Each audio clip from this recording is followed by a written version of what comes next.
Good afternoon, Scott Baker. Happy Saturday. Live on Saturday afternoon here, Mikey at 3 o'clock for Lead Better, our podcast about today's field note from Admired Leadership. It's field note 1584. We made a big deal about the numbering. You can go back and listen to that yesterday. I also screwed up the number in there, by the way, later, but another story. Yeah. The title of this field note is Celebrating Colleagues for Personal Milestones Can Establish a Dangerous Precedent. A lot of big chunky words in this one.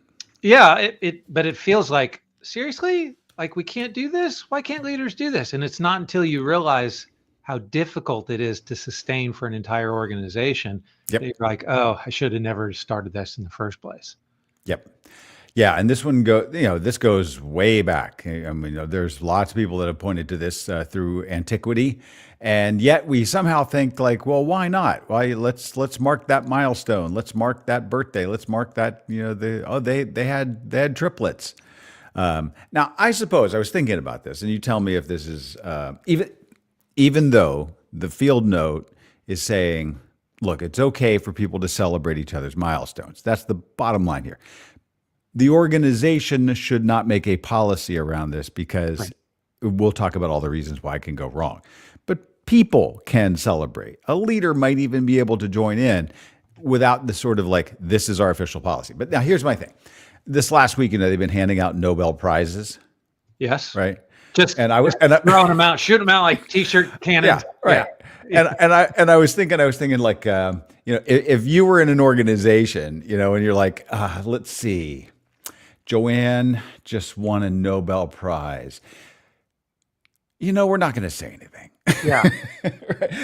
Because what if,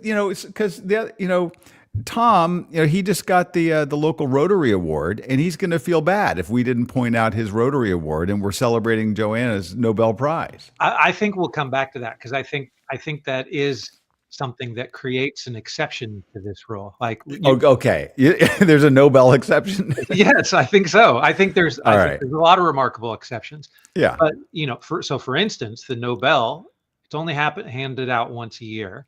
Yeah, and it would be a mathematical remarkable feat for your organization to have 2 Nobel Prize winners in it, right? Yep. So if you're saying the rule is every time anyone wins the Nobel Prize. Yes, right. If anybody else wins this award. Yes. So you can't put it up next to the Rotary Award. And feel like now, it's the same thing. I'm not looking at the list, but I'm guessing there are places where that happens, right? Sure. I'm sure there's a couple of Nobel Prize winners at MIT and places like that, right? Right. Yeah. So, and MIT, of course, wants to make as much hay of that as possible. Any organization would. Well, and there are exceptions to the exception. For example, the woman that won the Nobel Prize this year, she herself is in hiding. So, how do you celebrate, right? Yeah. So, and maybe in your organization, you're like, hey, Tom just won the Rotary Award. He's decided to go undercover for a while. Now let's get down to the actual thing here, which is we do think that it's a good thing to celebrate. And in fact, many things in Admired Leadership, in our field notes, things you might find in our AI, certainly in our big playbook platform of behaviors, there's a lot of things about how leaders can show the people on their team that they are paying attention and that those home runs are not being hit in empty stadiums, right? So we're not taking away at all from that. But what we do know is that particularly at scale, we have seen this just go awry because it's not only the time where there is somebody or something gets forgotten. We can talk about that. But people are very sensitive. The research shows this to unequal treatment, right? And you might think, well, we did this kind of party, but we did that. And somebody's going to be like, somebody's going to be like, I think that party cost $721 and the party they threw for me only cost $72, right? They're going to do that. Yeah. And the real issue becomes that if your organization is large enough, the chances are that you're going to overlook somebody at some point, right? And so the fact that you forgot is the issue. Like it could have just been, but it's going to be read as this symbolic oversight that you just don't care as much about me as you do everybody else. Right. And it becomes a big deal. So you're even talking about like the personal milestones could be like a pregnancy, right? Mm-hmm. Sure, we want to celebrate that, there's somebody new added to your family. But if you start that as the threshold that you need to pass, that's the dangerous precedent, Mm-hmm. because it's gonna happen. You're gonna just forget. Something's gonna slip through the cracks, and then you won't even realize the kind of offense that you've created. Mm-hmm. So now this sounds a little bit petty. It sounds almost like, okay, this is just a great excuse to not have to celebrate, things like maternal, right? And we're Mm-hmm. not saying don't celebrate it. Just be careful which ones you are celebrating. And when you do want to create them, like even in the way that you roll this out. So the field note actually says it's not like you can't celebrate pregnancies, right? Mm-hmm. Or the birth and delivery of a new baby in your organization. But when you default to doing something different by saying Mm-hmm. allow the organization to kind of do it on their own, like let the Yeah. team do it, let the colleagues that are closest to them do it. Mm-hmm. I'll choose to show up every once in a while because that'll be Mm-hmm. Right. difficult, Right. right? So there's all kinds of things that are difficult about it. So even then, when it comes to something like pregnancies, Sure. because they're so common, Mm-hmm. there is going to be people looking in your organization with how much the leader participated, even Yeah, if they did exactly. it as an individual. So that might be the type of thing where an individual leader just says, I'm just going to bow out. I just Yeah. on that kind of symbolic thing, I have to say, can't do it. Well, I was working for a time in an organization where I remember a leader saying, just as a good example, and I think this one really is a good one. So so people pay attention, and this is an easy one. He said, "I don't go to weddings." Yeah. And he's like, what happens is I'm the boss and people on the team will invite me to a wedding, and it gets you entwined in a different way. And you're not, I'm not Dr. Doom here. Not all of these things work out. Yeah. Right. Right. Yeah. And so it just gets messy. And so he early on in his career just made it a rule. He Yes. doesn't go to weddings, right? Right. He doesn't send wedding gifts. He'll congratulate you. Fine, right? Yes. I think that's a pretty good rule. Now, maybe it's like he's like, I don't want to waste my time going to Yeah. weddings. Well, kind of also good to have a rule where you're like, I don't go to weddings. Yeah. Right? So that's how good. The real key in that is like, well, so how did he handle it in the communication to the person Yeah. who excitedly doesn't know his reputation of not going to weddings, sends him an invitation and really hopes that he shows up? And this guy was pretty extroverted, bubbly. I think he probably had a way of being like, so happy for you. And you don't know this. I have a blanket rule. I don't go to anybody's wedding on the team. Like that's just my rule. But I'm sure lots of your colleagues will go, and you can all tell me about it. Right. And they'll be like, okay. Yeah. Now And I think that's an important thing, is to recognize that. Do you always have to explain yourself? Right. Yeah. Now That's that I you mean have a rule that you maybe don't not. do it. Yeah. Yeah. Maybe Now, you should. Maybe you shouldn't. And you talked about the idea that the leader might actually show up from time to time, and maybe somebody will be like, well, he went to Bob's birthday, but he didn't go to Charlotte's. I mean, it could get weird that way too. But sometimes leaders will lean in to do something special, and that's fine as well, because sometimes when we do things that are unexpected, they actually mean more for a certain or particular reason. Right. Now, one of the things that comes out in the illustration of this particular one, we have some related behaviors in our main platform. So we won't get into a lot of the nuances of what those specific things are. And one, they're kind of in our main platform, but they're also would take more time.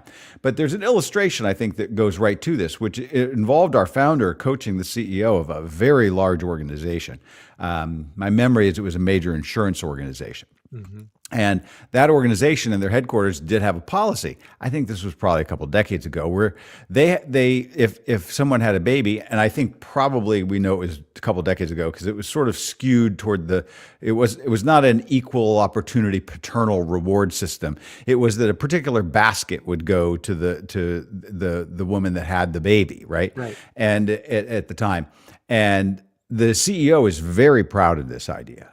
Or that they'd been doing, saying, yeah, we do this. And the coach, our founder, said, I think this sounds like a terrible idea. Yeah. And the CEO was quite shocked, and he said, "What do you mean?" And Randall said, how many babies are born in this organization every year?" And it Right. was like 1,000. It's like a lot of people. And and he said, "Well, somebody's going to get overlooked." And no. We're very well. A couple of years later, that CEO said, "You know what? You were right," because he found out that one of the women on the team, one of the best executives they had, was getting a huge promotion. Like, I don't know if it was into the C-suite or not, but it was at that level. And when offered that position, she actually cornered the CEO and said, "I need you to tell me something. Hmm. Why was it that I didn't get the basket when I See, had and my?" she read into it And as a she very said personal thing. she Yeah. didn't even think it was that she'd been overlooked. She thought it was deliberate. She said, "It was the only time in my time here that I thought about leaving the organization." So we know, in terms of just on that level of in fact, our conference on Tuesday, which has now over 1,500 people registered for it, is on it searching for extraordinary talent. You work so hard to get extraordinary talent. Right. If you reward unequally or people are slighted, so you don't know what's going on in everybody's minds, and so you're going to overlook somebody on something, right? Right. And unless you're doing trivial things that really, like, you get a free lunch in the cafeteria if you show your birthday card. Right. Today's my birthday, right? Something like that. And it's kind of up to you, Right. right? Maybe that doesn't matter. So So, this but happened that in our- illustration sticks with me, and I think that's kind of the illustration that probably didn't have enough space in the field note to Right. fully unpack it. But you'd remember that one. Oh, absolutely.